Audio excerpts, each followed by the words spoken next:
Welcome to V power news బులెటిన్ల ముందుగా headlines. Durgamma బోనాల మహోత్సవంలో పాల్గొన్న ప్రభుత్వ విప్.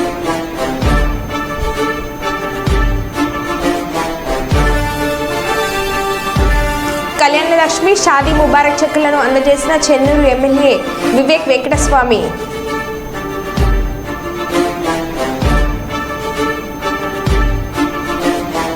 నీట్పై సిబిఐతో విచారణ జరిపించాలి.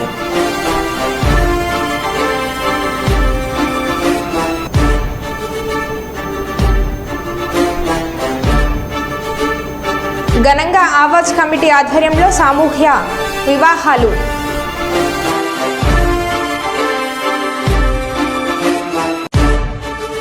ప్రభుత్వ ఖజానాకి గండి కొడుతున్న వైఎస్ఆర్ పార్టీ ఎంపీటీసీ.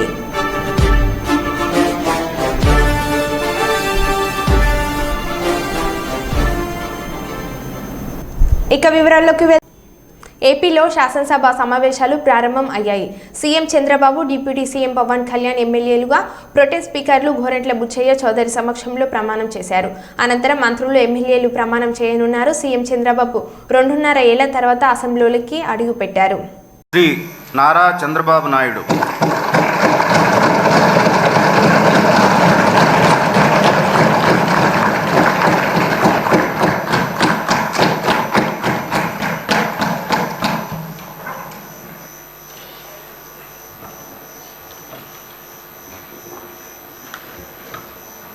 నారా చంద్రబాబు నాయుడు అనే నేను శాసనసభ సభ్యునిగా ఎన్నిక అయినందున శాసనం ద్వారా నిర్మితమైన భారత రాజ్యాంగం పట్ల నిజమైన విశ్వాసం, విధేయత చూపుతానని, భారతదేశ సార్వభౌమాధికారాన్ని, సమగ్రతను కాపాడుతానని, నేను స్వీకరించబోయే కర్తవ్యాన్ని శ్రద్ధాశక్తులతో నిర్వహిస్తానని దైవ సాక్షిగా ప్రమాణం చేస్తున్నాను.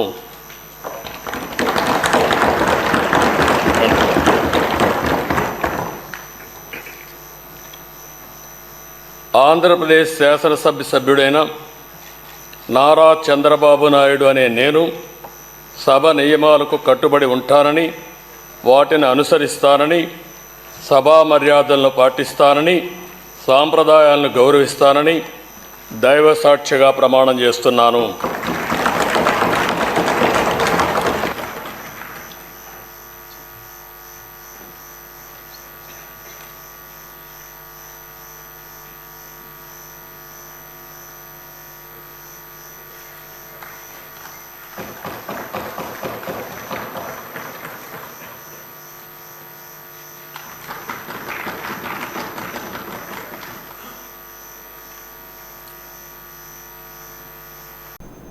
కర్నూలు జిల్లా ఆదోని ఎమ్మెల్యే పార్థసారథి రంచెల చెరువు గురించి వివరించడం జరిగింది. అందులో నీళ్లు ఏమాత్రం పనికి రాకున్నట్లు పోయినా వాటిని టెస్టింగ్ కూడా పంపించాము. అవి తాగడానికి ఏమాత్రం పనికిరావు. మరలా చెరువుని ఖాళీ చేసి వేరే నీళ్లు వస్తే గానీ వాడుకోవడానికి పనికిరావని, వారం లోపల రంచెల చెరువులు ఖాళీ చేసి అందులో ఉన్న చెత్త చెదర మట్టిని తొలగిస్తామని అన్నారు. మరలా వచ్చే వేసవి కాలం లోపల ఆదోని పట్టణ ప్రజలకు నీటిని ఇబ్బంది లేకుండా చేస్తామన్నారు. ఇది నేను మాయమాటలు కాదు, చెప్పింది చేసి చూపిస్తామంటూ ఆదోని ఎమ్మెల్యే పార్థసారథి చెప్పడం జరిగింది. అలాగే బాలికలు ఉంటున్న హాస్టల్ వసతుల గురించి చాలా ఫిర్యాదులు రావడం జరిగిందని, వాటి గురించి కూడా తక్షణమే చర్య తీసుకుంటామని అన్నారు. వీలైతే అద్దెకు వేరే హాస్టల్ తీసుకొని ఉపయోగించుకుంటామని, త్వరలో వాటిని మరమ్మతు చేయిస్తామని అంటూ ఆదోని ఎమ్మెల్యే పార్థసారథి చెప్పడం జరిగింది. పడే అవకాశం ఉంది కాబట్టి ఆ నీళ్లను ఖాళీ చేసిన కొత్తగా నీళ్లు చేరే అవకాశం మెరుగ్గా ఉంది అనే ఒక అంచనా మేరకు వాతావరణ శాఖ, అలాగే దీనికి సంబంధించినటువంటి ఆఫీసర్ల అభిప్రాయాలు తీసుకున్న తర్వాత ఆ నీళ్లు ఖాళీ చేయాలా అనే నిర్ణయానికి వచ్చాం. ఈరోజే పని కూడా మొదలైందని చెప్పడానికి నేను మీ ముందుకు వచ్చాను. ఈరోజు నుంచి వారం లోపల దానికి ఉన్న ఆ చెరువులో ఉన్న నీళ్ళన్నీ కూడా ఖాళీ చేస్తాం. ఖాళీ చేసిన తర్వాత నేను వ్యక్తిగతంగా చూశాను, ఆఫీసర్లు కూడా చెప్తున్నారు, ఆ నీళ్ల కింద బాగా పేరుకుపోయిన కెమికల్స్ ఉన్నాయి, పాడైపోయిన పదార్థం అంతా కూడా అక్కడ కింద ఉంది అని అగ్రికల్చర్ ఆఫీసర్లు కూడా చెప్తా ఉన్నారు. వాటిని తీసేయాలని చెప్తున్నారు. చాలా ప్లాస్టిక్ దాని కింద పడి ఉంది. ప్లాస్టిక్ డబ్బాలు కానీ ప్లాస్టిక్ వస్తువులు కానీ చాలా దాన్ని నిండిపోయే లేయర్ ఉన్నట్టుగా ఉందని చెప్తా ఉన్నారు. నీళ్లు ఖాళీ చేసే సందర్భంలో అక్కడ కింద ఉన్నటువంటి ఉపరితల లేయర్ ఏదైతే ఉందో చెరువు మీద మట్టి మీద ఉన్నటువంటి ఆ లేయర్ అంతా కూడా జేసీబీలు పెట్టి తీసేస్తాం. దాంతోపాటుగా ఆ ప్లాస్టిక్ వస్తువులు కానీ పనికిరాని చెత్త చెదారం, ఆ చెట్లు, ఆ గడ్డి మొక్కలు అవన్నీ కూడా చెడు మొక్కలు అవన్నీ కూడా ఏవైతే ఉన్నాయో మొత్తాన్ని క్లీన్ చేసేస్తాం. చేసిన తర్వాత బ్రహ్మాండంగా వచ్చే వర్షపు నీటిని ప్రతి చుక్కను దాంట్లో ఆ చెరువులో నించుకొని ఇప్పటి నుంచి కూడా ఆ చెరువులోకి వచ్చే ప్రతి చుక్క కూడా ఉపయోగపడే విధంగా ఉండాలా, స్వచ్ఛంగా ఉండాలనే విధంగా దానికి వాడేటువంటి ప్రాసెసింగ్ మెథడ్ కానీ కెమికల్స్ కానీ ఇప్పటి నుంచే ప్రాసెస్ చేసుకుంటామని నేను ప్రజలకు చెప్తున్నాను, హామీ ఇస్తా ఉన్నాను. వ్యక్తిగతంగా నేను కూడా వర్షం పడిన ప్రతి ఒక్కసారి వెళ్తాను, ఎంత నిండు ఉన్నాయి ఎప్పటికప్పుడు ప్రజలకు కూడా అప్డేట్ చేస్తాను. నేను ఎప్పుడు చెప్తా ఉంటాను, నేను ఇంత ముందులాగా రాజకీయ నాయకుడిని కాదు, గెలవక ముందు ఎలా ఉన్నానో ఏవైతే చెప్పానో గెలిచిన తర్వాత కూడా మీకు ఎప్పటికప్పుడు అప్డేట్ చేసే బాధ్యత నేను తీసుకుంటాను. ఆ విధంగా ఈ విషయాన్ని మీ ముందు పెట్టాలన్న ఉద్దేశంతో, జరుగుతున్న పనిని మీకు ప్రజలకు అప్డేట్ చేయాలన్న ఉద్దేశంతో నేను ఈ మాటలన్నీ చెప్తా ఉన్నాను. ఇక రెండో విషయానికి వస్తే, ఇక్కడ స్కూల్ హాస్టల్స్, ప్రభుత్వ పాఠశాలలకు సంబంధించినటువంటి విషయాలు కానీ హాస్టల్కి సంబంధించిన విషయాలు కానీ బీసీలు ఎస్సీ ఎస్టీలకు సంబంధించిన హాస్టల్ వసతుల గురించి నేను ఎంక్వైరీ చేస్తూ ఉన్నాను. అధికారులతో 2-3 సార్లు రివ్యూ చేశాను. ఎందుకంటే చాలామంది ఈ వారం రోజుల్లో నా దగ్గరికి చాలామంది వచ్చినారు, వచ్చి చిన్న చిన్న బిడ్డలు తీసుకొని వచ్చినారు. హాస్టల్లో సీట్లు లేవండి, బీసీ హాస్టల్కి వెళ్ళాము సీట్లు లేవండి వెనక్కి పంపిస్తూ ఉన్నారు. ఎస్సీ హాస్టల్కి వెళ్ళామండి సీట్లు లేవండి వెనక్కి పంపిస్తూ ఉన్నారు. ఎస్టీలు అండి మేము సీట్లు అయిపోయినాయని చెప్తా ఉన్నారు. ఇంకొక బీసీ హాస్టల్కి వెళ్ళామండి పైన పెచ్చులు ఊడిపోతూ ఉన్నాయండి, సురక్షితంగా లేదని చెప్పి అక్కడ అడ్మిషన్లు తీసుకోమంటా ఉన్నారు. ఇవన్నీ చెప్తా ఉన్నారు. సో నేను కర్నూలులో ఉన్నటువంటి సంక్షేమ జిల్లా అధికారితో మాట్లాడినాను, విజయవాడలో ఉన్నటువంటి సంక్షేమ అధికారితో కూడా నేను మాట్లాడినాను ఫోన్లో. వాళ్ళు సార్ మీరు ప్రపోజల్స్ పెట్టండి, వెంటనే అద్దె భవనాలైనా తీసుకుని అక్కడ హాస్టల్స్ని పెట్టే ఏర్పాట్లు చేస్తాము, మీరు ఇంతగా అడుగుతూ ఉన్నారని చెప్పారు వాళ్ళు. సో వాళ్ళకందరికీ కూడా సాయంకాలానికంతా ప్రపోజల్స్ కూడా అన్నీ వాళ్ళకి పంపించేసాం, వాట్సాప్లో పంపించేసాం. ఫిజికల్గా కూడా నేను రేపు ప్రమాణ స్వీకారం కోసం విజయవాడ వెళ్తా ఉన్నాను, నా పేపర్లు ఫిజికల్గా కూడా తీసుకొని వెళ్ళి ఇస్తాను. ఇక్కడ బీసీలకు సంబంధించిన హాస్టల్ బాలికలకు ఎందుకంటే ఇక్కడ ఏమైందంటే ఎక్కువ మంది పనికి పోయేవాళ్ళు ఉన్నారు, ఎక్కడికో వేరే ఊర్లకు సుగ్గి పేరు మీద పనికి వెళ్తారు వీళ్ళంతా కూడా. అసెంబ్లీలో ఎమ్మెల్యేగా ప్రమాణ స్వీకారం చేసిన మాజీ సీఎం జగన్మోహన్ రెడ్డి ప్రమాణ స్వీకారం అనంతరం అసెంబ్లీ నుంచి వెళ్లిపోయిన జగన్ ఆంధ్రప్రదేశ్ శాసనసభ సభ్యుడైన వైఎస్ జగన్మోహన్ రెడ్డి అనే నేను సభా నియమాలకు కట్టుబడి ఉంటానని, వాటిని అనుసరిస్తానని, సభా మర్యాదలను పాటిస్తానని, సాంప్రదాయాలను గౌరవిస్తానని దైవసాక్షిగా ప్రమాణం చేస్తున్నాను.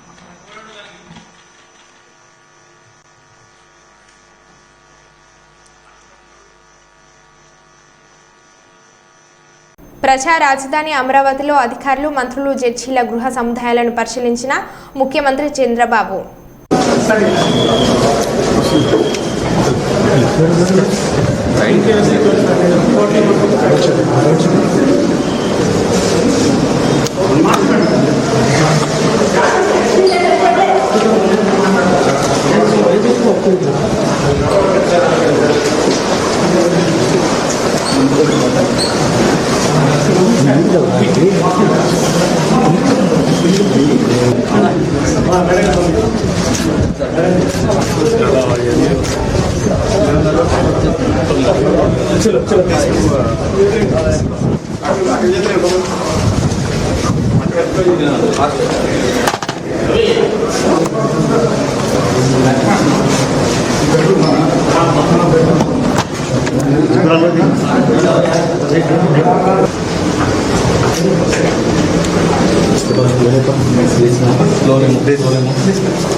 సార్ గేటెడ్ కమ్యూనిటీలో అపార్ట్మెంట్ కూడా ఇలా ఉంది సార్. వాళ్ళకి 5 years కూడా ఇది ఏమీ మారలేదండి. The quality of the material distance sir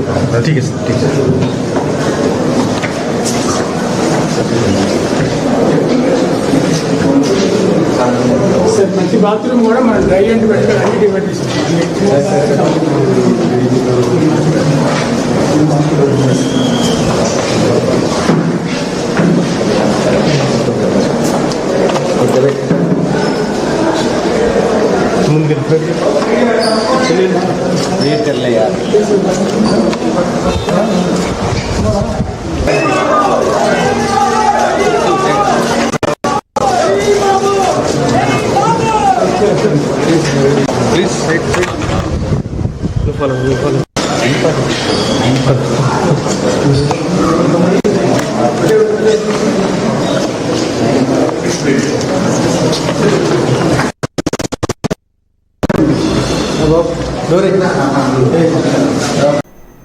ఉయ్యూరులో Chandrababu హయాంలో నిర్మించిన టిడ్కో ఇళ్లను త్వరితగతిన పూర్తి చేసి పేదవారికి ఇవ్వాలి.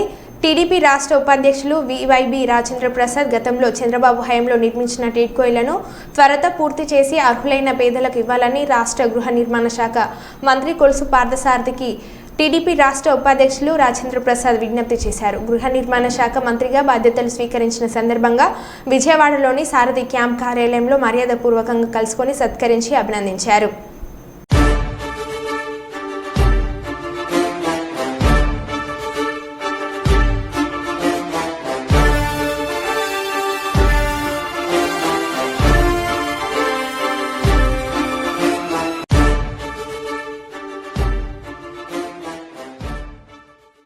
మేడ్చల్లోని శ్రీ జగదాంబ జ్యువెలర్స్ దుకాణంలోకి బైక్పై బుర్కా వేసుకున్న ఒకడు హెల్మెట్ ధరించి మరొక దుండగుడు వచ్చారు. హిందీలో మాట్లాడారు. బుర్కా దంచిన వ్యక్తి యజమాని శేషారాంను కత్తితో ఛాతీలో పొడిచారు. మరో వ్యక్తి దుకాణంలో ఉన్న వెండి ఆభరణాలు నగదు తీసి జేబులో పెట్టుకునే ప్రయత్నం చేశారు. పక్కనే కూర్చున్న యజమాని కొడుకు సురేష్ భయపడి లోపలికి పరిగెత్తాడు. బంగారు ఆభరణాలు నగదు బ్యాంకులో వేయాలని దుండగులు బెదిరించారు. గాయపడిన శేషారాం మీరు తీసుకోండి ఆభరణాలను చూపిస్తూ చాకచక్యంగా ఇద్దరిని నెట్టివేసి బయటకు పరిగెత్తారు. దుకాణం బయటకు వెళ్లి చోర్ చోర్ అంటూ కేకలు వేశారు. భయపడిన దుండగులు బయటికి పరిగెత్తేసి బైక్ వెళ్లే క్రమంలో శేషారాం కొడుకు కుర్చీతో వెనుక నుంచి గట్టిగా కొట్టాడు. వాహనం అదుపు తప్పి మళ్లీ తేరుకుని పారిపోయారు. ఈ క్రమంలో వారి చేతిలో నగలు దుకాణంలోనే పడిపోయాయి. మేడ్చల్ డీసీపీ నంద్యాల కోటిరెడ్డి సీఎస్ సత్యనారాయణతో కలిసి సంఘటన స్థలాన్ని పరిశీలించారు. దుండగులను పట్టుకునేందుకు ప్రత్యేక బృందాలు చెక్ పోస్టులను ఏర్పాటు చేసినట్లు తెలిపారు.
చిత్తూరు జిల్లా కుప్పంలోని తెలుగుదేశం పార్టీ కార్యాలయంలో ఘనంగా ముఖ్యమంత్రి చంద్రబాబు నాయుడు సతీమణి భువనేశ్వరి జన్మదిన వేడుకలు. కేక్ కట్ చేసిన ఎమ్మెల్సీ కంచెల శ్రీకాంత్. మీడియాతో మాట్లాడిన ఎమ్మెల్సీ కంచెల శ్రీకాంత్ ముఖ్యమంత్రి చంద్రబాబు నాయుడు మరియు సతీమణి భువనేశ్వరి 100 ఏళ్లు సుఖ సంతోషాలతో జీవించాలి. రాష్ట్ర ప్రజలకు సేవ చేసే శక్తిని సీఎం చంద్రబాబుకు ప్రసాదించాలి. ఎన్టీఆర్ ట్రస్ట్ ద్వారా అనేక మందికి భువనేశ్వరి సాయం చేశారు అని అన్నారు.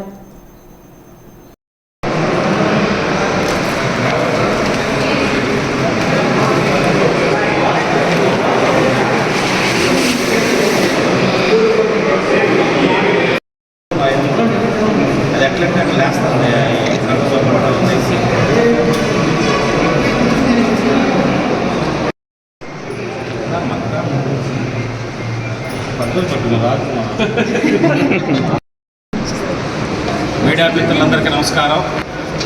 ఈరోజు మాకు నిజంగా ఒక పండగ లాంటి రోజు. ఎందుకంటే మా ఆరాధ్య దైవం తెలుగుదేశం పార్టీ వ్యవస్థాపక అధ్యక్షులు నందమూరి తారక రామారావు గారి ముద్దుల కూతురు, మా అధినాయకుడు, మా కుప్పం ముద్దుబిడ్డ చంద్రబాబు నాయుడు గారి సతీమణి, మా యువ కిషోరం తెలుగుదేశం పార్టీని యువగణం ద్వారా ఒక చైతన్యం తీసుకొచ్చినటువంటి మా యువ నాయకుడు నారా లోకేష్ గారి తల్లి, మా అందరి అమ్మ బోనమ్మ గారి పుట్టినరోజు జరుపుకోవటం మాకు నిజంగా చాలా ఆనందకరంగా ఉంది. కుప్పం నియోజకవర్గంలో తెలుగుదేశం పార్టీ కార్యాలయంలో ఈరోజు నారా భువనేశ్వర్ గారి జన్మదిన వేడుకలు చాలా ఘనంగా తెలుగుదేశం పార్టీ మహిళా విభాగం ఆధ్వర్యంలో నిర్వహించడం జరిగింది. ఆవిడకి చంద్రబాబు నాయుడు గారికి అందరికీ నిండు నూరేళ్లు ఆయుర ఆరోగ్య అష్టైశ్వర్యాలతోటి ఈ రాష్ట్ర ప్రజలకి సేవ చేసే విధంగా శక్తి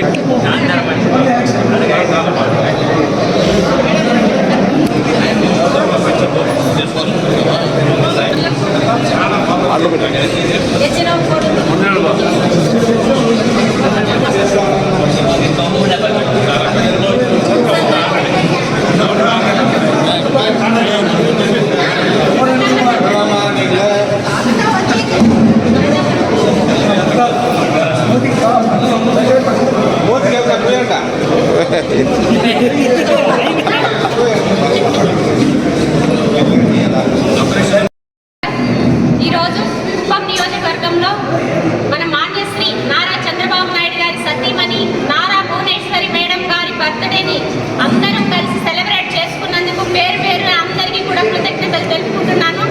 ఎందుకంటే మేడం గారు మహిళలను మరింత బలోపేతం చేయడానికి మన కుప్పం నియోజకవర్గంలో ఎన్నో విధాలుగా మేడం గారు అన్ని మనకందరికీ కూడా చేయడానికి ఆ రోజు ఇచ్చిన మాట ప్రకారం మనందరికీ కూడా మంచి చేసేటటువంటి సమయం కూడా ఆసన్నమైందని తెలియజేస్తూ, అదేవిధంగా ఎన్టీఆర్ ట్రస్ట్ తరఫున ఎన్నో కార్యక్రమాలన్నీ కూడా చేయడం జరిగింది.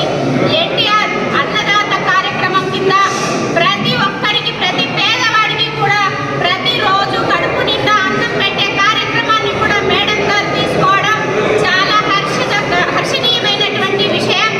ఈరోజు మేడం గారి పుట్టినరోజును మనందరం గట్టిగా సెలబ్రేట్ చేసుకుంటూ మేడం గారికి మరింత నిండు నూరేళ్లు ఆయుష్ పెంచి వారికి అష్టైశ్వర్యాలు ఆరోగ్యకరమైనటువంటి జీవితాన్ని ప్రసాదించాలని శ్రీ వెంకటేశ్వర స్వామిని పేరు పేరున వేడుకుంటున్నాము. అంతేకాకుండా వాళ్ళు ధైర్యంగా ఉంటేనే మన మహిళ అనేది ముందుకు రాగలుగుతుంది. మరింత బలోపేతం చేయడానికి కూడా దారి అనేది దొరుకుతుందని చెప్పి నేను గట్టిగా తెలియజేస్తూ, ఈ కార్యక్రమానికి ఇచ్చేసినటువంటి ముఖ్య అతిథులు మన కంచెల శ్రీకాంత్ సార్ గారికి పేరు పేరున ప్రతి ఒక్కరికి ధన్యవాదాలు తెలుపుకుంటూ సెలవు తీసుకుంటున్నాను. Thank you very much. పరీక్షల నిర్వహణలో కేంద్రం పూర్తిగా విఫలమైందని గురువారం హైదరాబాద్ సిఎల్ఎస్పీలో నిర్వహించిన మీడియా సమావేశంలో మంత్రి శ్రీధర్ బాబు విమర్శించారు. నీట్ పరీక్షకు సంబంధించి అవకతవకలపై కేంద్రం స్పందించాలి. 63 మందికి ఒకటే ర్యాంకు వచ్చింది. విద్యార్థులకు అన్యాయం జరగొద్దని కాంగ్రెస్ ప్రభుత్వం తరపున డిమాండ్ చేస్తున్నాం. సిబిఐతో విచారణ జరిపించాలని కోరుతున్నామని తెలిపారు. దరఖాస్తుల సమయాన్ని పొడిగించడం జరిగింది. దాని విషయంలో కూడా చాలా మందికి అనుమానాలు ఉన్నాయి. కొన్ని రాష్ట్రాల్లో పరీక్షల కంటే ముందే కొన్ని సంఘటనలు జరిగినాయని, ఆ జరిగిన సందర్భంలో విద్యార్థులు చెప్తా ఉన్న వాదనకు బలం చేకూరుస్తా ఉంది. జూన్ 14న ఫలితాలు వెల్లడించాల్సిన అవసరం ఉండేది. కానీ 10 రోజులు ముందుగానే సార్వత్రిక ఎన్నికల ఫలితాల రోజునే జూన్ 4వ తేదీ నాడు విడుదల చేయడం అనేది చాలా మందికి అనుమానాలు కలిగించినాయి. కాంగ్రెస్ బీజేపీలపై మాజీ మంత్రి కేటీఆర్ మరోసారి విరుచుకుపడ్డారు. ఆనాడు 16 ఎంపీ సీట్లతో ఏం చేస్తారని సీఎం రేవంత్ రెడ్డి ఎద్దేవా చేశారు. ఇప్పుడు 16 ఎంపీ సీట్లు వచ్చిన టీడీపీ విశాఖకు ప్రైవేటీకరణ ఆగకుండా ఆపగలిగింది. 16 ఎంపీ సీట్లు ఇస్తే కేంద్రంలో నిర్ణయాత్మకంగా ఉంటామని అన్నాడు కేసీఆర్ అన్నాడు. ప్రస్తుత రాష్ట్రంలో బీజేపీ కాంగ్రెస్కు మరో 8 ఎంపీ సీట్లు వస్తే వీళ్ళు మన బొగ్గుగనులను రేపు వేలం వేస్తున్నారు అని కేటీఆర్ కీలక వ్యాఖ్యలు చేశారు. అపీల్ చేసినప్పుడు ఇక్కడ ఈరోజున్న ముఖ్యమంత్రి రేవంత్ రెడ్డి గారితో సహా చాలామంది మాట్లాడినారు. ఏం చేస్తారు 16 ఎంపీలతో కేసీఆర్ గారు, ఏం చేయగలరు అని మాట్లాడినారు. ఇవాళ ఏం జరుగుతుంది అంటే 16 ఎంపీలు వచ్చిన తెలుగుదేశం పార్టీ, 16 ఎంపీ సీట్లు సాధించిన తెలుగుదేశం పార్టీ ఇవాళ తనకొచ్చిన నిర్ణయాత్మకమైన పాత్రతో వైజాగ్ స్టీల్ ప్లాంట్ ప్రైవేటీకరణకు అడ్డుకట్ట వేయగలిగింది, ఆపగలిగింది. వైజాగ్ స్టీల్ ప్లాంట్ ప్రైవేటీకరణ ఈరోజు 16 ఎంపీలతోనే ఆగిపోయింది. కానీ అదే 16 ఎంపీలు ఇక్కడ చెరి 8 చొప్పున బీజేపీ కాంగ్రెస్కి ఇస్తే ఏం జరుగుతున్నదంటే రేపు స్వయంగా బొగ్గు గనుల శాఖ మంత్రి గారు హైదరాబాద్లోనే వేలం పెట్టి మన బొగ్గు గనులను ఇవాళ బహిరంగ మార్కెట్లో వేలం వేసే ఒక దుర్మార్గమైన ఒక కొత్త పద్ధతికి శ్రీకారం చుట్టబోతా ఉన్నారు. కేంద్ర ప్రభుత్వం బొగ్గు గనుల వేలం నిర్వహించడాన్ని వ్యతిరేకిస్తూ రాష్ట్ర ప్రభుత్వం సింగరేణి యాజమాన్యం ఈ వేలం పాటలో పాల్గొనకూడదని డిమాండ్ చేస్తూ విప్లవ కార్మిక సంఘాల ఆధ్వర్యంలో మందమరి కేకే 5 గన్ గేట్ వద్ద మీటింగ్ నిర్వహించిన అనంతరం కేంద్ర ప్రభుత్వం దిష్టిబొమ్మను తగలబెట్టి నిరసన తెలపడం జరిగింది. ప్రభుత్వాలు నిర్వహిస్తున్న గనుల వేలం పాటను వెంటనే విరమించుకోవాలని డిమాండ్ చేస్తూ హెచ్ఎంఎస్ రియాజ్ అహ్మద్, ఐఎఫ్టియు నుండి టి శ్రీనివాస్, ఐ కృష్ణ, టిఎస్యుఎస్ నుండి కె గట్టయ్య, ఐఎఫ్టియు నుండి మేకల రాములు, ఎఫ్టియు నుండి పోచమల్లు తదితరులు పాల్గొని మాట్లాడటం జరిగింది. దేశంలో ఉన్నటువంటి 60 బొగ్గు గనుల బ్లాకుల్ని వేల వేస్తా ఉన్నాడు. ఇది మన దౌర్భాగ్యం. అందుకే దేశభక్తి, బీజేపీ దేశభక్తి అంటే పరిశ్రమల్ని కాపాడటం కాదు, పరిశ్రమలు వేల వేయటం, కార్పొరేట్ సంస్థలకు అప్పచెప్పటం, వాళ్ళ సంపద లాభాలను పెంచడం అనేటువంటి వాళ్ళ ధ్యేయం. మనం తెలంగాణ ఈ 10 సంవత్సరాల కాలంలో సింగరేణి ఏదో ఇద్దనుకుంటే విధ్వంసం జరిగింది. ఫలితాలు అనుభవించారు. ప్రతిపక్షంలో కూర్చున్నారు. ఇప్పుడు ఏమవుతారో కూడా తెలియదు.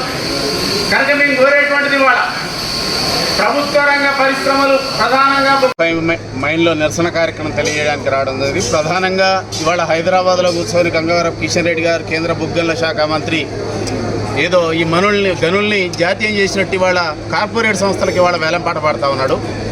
ఇవన్నీ ప్రైవేటీకరణ కావటం వల్ల భవిష్యత్తులో సింగరేణి భవిష్యత్తు కానీ బొగ్గు పరిశ్రమ వాళ్ళ ప్రభుత్వ రంగంలో ఉండనటువంటి ఒక పరిస్థితి రాబోతూ ఉంది. కనుకనే ఈ వేలంపాటలు ఆపాలి, కార్పొరేట్ల యొక్క సంపద ఆస్తులు పెంచే విధంగా ఇవాళ ప్రభుత్వం నిర్ణయాలు తీసుకుంటా ఉంది.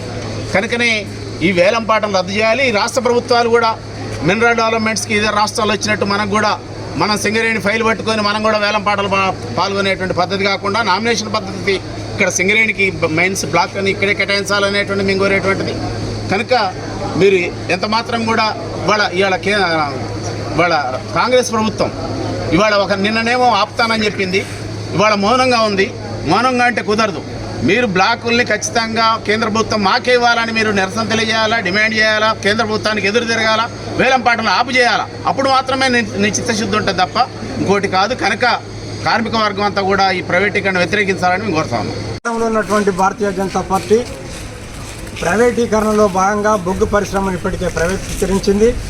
దాదాపు కోల్ ఇండియాలో 350 బ్లాకుల్ని వేలంలోకి తీసుకొచ్చారు. గత సంవత్సరం కూడా సింగరేణి ఏదైతే గుర్తించిందో 4 బొగ్గు బ్లాకుల్ని కూడా ఈ వేలంలోకి తీసుకురావడానికి ప్రయత్నం చేయడం జరిగింది.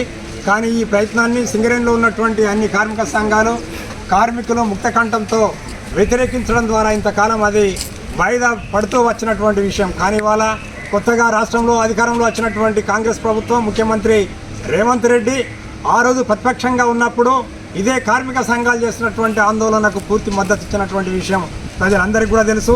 ఇదే బ్లాకుల్ని, ఈ 4 బొగ్గు బ్లాకులను కూడా సింగరేణికే చెందాలని చెప్పి డిమాండ్ చేస్తున్న విషయం కూడా మనకు తెలుసు. కానీ ఇవాళ అధికారంలోకి వచ్చిన తర్వాత ప్లేట్ ఫిరాయించి ఇవాళ భారతీయ జనతా పార్టీతో గొంతు కలిపి ఇవాళ వేలంలో ఈ 4 బొగ్గు బ్లాకులు పోవడానికి కారణమవుతున్నాడు. కనుక సింగరేణి సమాజం, సింగరేణి కార్మిక సంఘాలు, సింగరేణి కార్మికులంతా కూడా వ్యతిరేకించాలి. దీన్ని వ్యతిరేకించడంలో భాగంగానే మేము ఈరోజు ఇక్కడ మందమరిలో ఉన్నటువంటి కేకే 5 ఇంక్లైన్ బావికి రావడం జరిగింది. మా యొక్క విన్నపం ఒకటే, రాష్ట్ర ప్రభుత్వం ఏదైతే బట్టి విక్రమార్క కానీ రేవంత్ రెడ్డి కానీ మేము ఒకటే చెప్పదలుచుకున్నాం, ఈ బ్లాకులు మనమే గుర్తించినాం. మన ఎక్స్ప్లోరేషన్ డిపార్ట్మెంట్ సంవత్సరాల తరబడి కోట్ల రూపాయలు ఖర్చు చేసి ఈ 4 బొగ్గు బ్లాకుల్ని మనమే గుర్తించినాం. కనుక ఈ 4 బొగ్గు బ్లాకులు రావడం ద్వారా అనేక మంది కార్మికులకు, కార్మిక కుటుంబాలకు, పిల్లలకు భవిష్యత్తు ఉంటుంది. ఇది ప్రైవేట్ పరం పోయినట్టయితే ఎలాంటి అనుభవం లేనటువంటి కంపెనీలు ఈ వేలంలో పాల్గొని అనేక రకాలుగా ప్రమాదాలకు కారణమవుతారు. ఇప్పటికే మనం అనేక ఫ్యాటల్ యాక్సిడెంట్లతోనే అనేక మంది కార్మికుల్ని కోల్పోతున్నాం. కనుక ఈ ఎలాంటి అనుభవం లేనటువంటి కంపెనీలు పాల్గొంటున్నాయి. కనుక మీరు కూడా ఎట్టి పరిస్థితుల్లో కూడా దీంట్లో పాల్గొనద్దు. ఈ బ్లాక్లు మనకే చెందే విధంగా అసెంబ్లీలో తీర్మానం చేయాలి. రాష్ట్ర ప్రభుత్వానికి కూడా ఒప్పించాలని చెప్పి అధికారుల సంఘానికి, ఈ రాష్ట్రంలో ఉన్నటువంటి C&M ఉన్నటువంటి బలరాం నాయక్ గారికి కూడా మేము ప్రత్యేకించి విజ్ఞప్తి చేస్తున్నాం. తెలంగాణలోని చొప్పదండి నియోజకవర్గం ఎమ్మెల్యే మేడిపల్లి సత్యం భార్య రూపాదేవి మృతి చెందారు. ఈ కార్యక్రమంలో ఆల్వాల్లోని ఎమ్మెల్యే ఇంటి మంత్రి పొన్నం ప్రభాకర్ చేరుకొని సత్యంను ఓదార్చారు. కాగా రూపాదేవి ఉరివేసుకొని ఆత్మహత్య చేసుకున్నారు. ఆసుపత్రికి తరలించేలోపే ఆమె మృతి చెందినట్లు తెలుస్తుంది. ఆత్మహత్య చేసుకునే ముందు రూపాదేవి భర్తకు ఫోన్ చేసినట్లు తెలుస్తుంది. ఎమ్మెల్యే ఇంటి చేరుకునే లోపే ఆమె ఆత్మహత్య చేసుకున్నారు. విగత జీవితగా పడి ఉన్న భార్యను చూసి సత్యం స్పృహ తప్పి పడిపోయారు.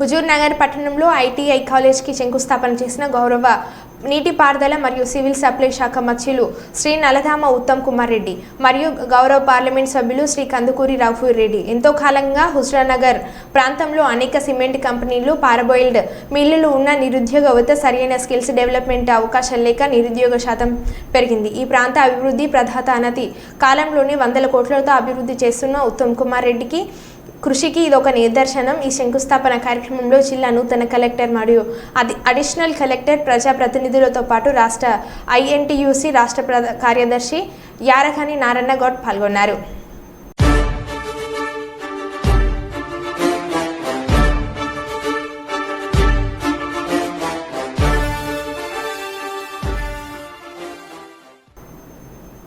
మరో బులెటిన్లో మళ్ళీ కలుద్దాం. Stay tune.